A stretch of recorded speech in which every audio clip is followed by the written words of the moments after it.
माथि डाँडामा छौँ। यो तल देखिएको गाउँ चाहिँ लप्सी बोट। जो नयाँ पुलदेखि हाम्रो 1.5 घन्टाको यात्रामा लप्सी बोट। त्यहाँपछि हामी सिधा गएर हिँड्दै यो बादल लागेको गाउँनिर बुका देउराली गएर त्यहाँबाट आज बिहानको यात्रा फेरि हाम्रो त्यहाँबाट सिधै खोला कटेर यहाँ माथि आएर अहिले हामी हाम्रो यात्रा यहाँसम्म आइपुग्यो।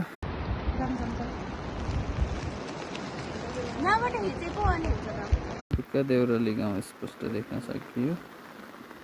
लप्सी बोट यहाँबाट हामी उल्लेरी पनि देख्न सक्थ्यौँ। अहिले चाहिँ मौसम खराब भएको हुनाले उल्लेरी देख्न सकिएन। हिमालको भ्यू पनि पुरा आजलाई यस्तै गम्भीर भयो।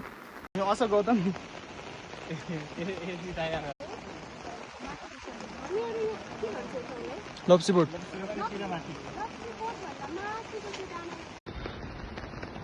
यस्तो छ जिन्दगी।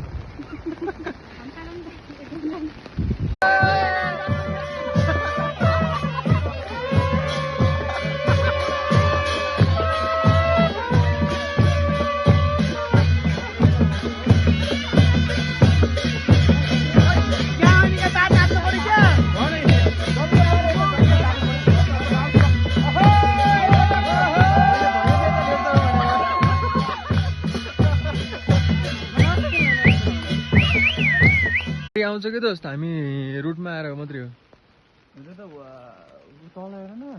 मिठो के